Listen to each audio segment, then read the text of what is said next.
Okay, I've been holding back, but I just can't anymore. So I am going a little out of my normal video cycle to vent just a couple items recently which point why the FAA can't have nice things yet. So let's talk about it.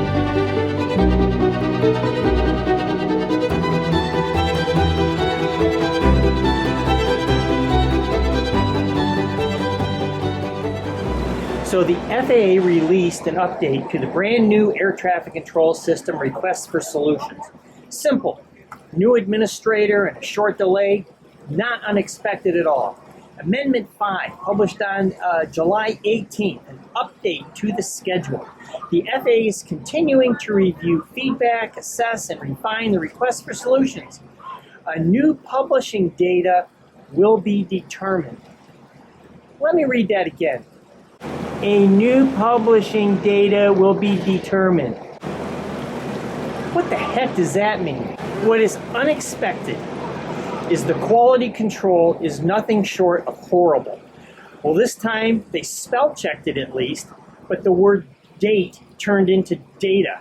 So the one sentence to inform a passionate industry that is drooling over $12 billion that is available as we speak, that one sentence doesn't make any sense.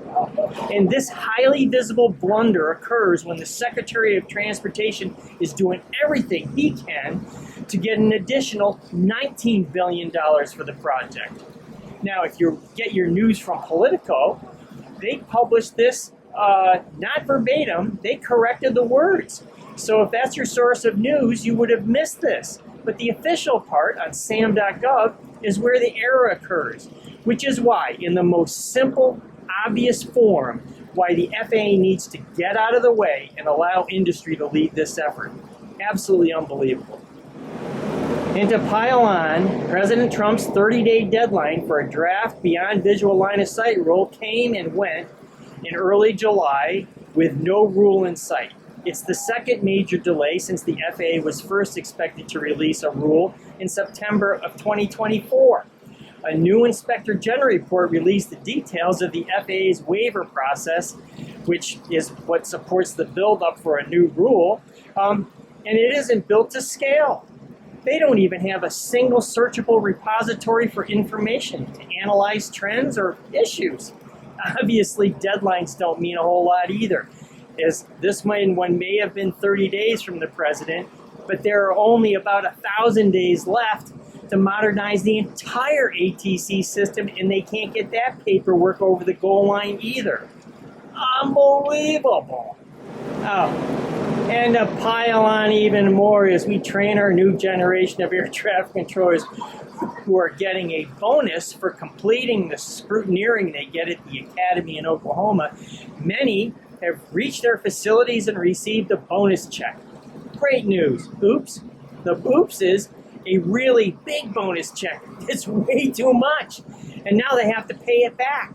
But the government, of course, took out all the taxes and other fees, and that exceeds what they have left.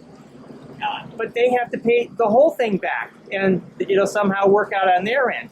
Not a great way to start a career with garnished wages. Oh, and if you didn't make it through the academy, you may have gotten a check anyway. And yes, you have to pay that back. And of course, the taxes were taken out, but you got to pay the whole thing back even though you don't have a job. What a mess. We want to motivate these people to be long-term public servants. Not a good start. Unbelievable. As always, thanks for watching. Let me know what you think in the comments below. And don't forget to smash that like button, hit subscribe and the notification bell, and we will see you next week.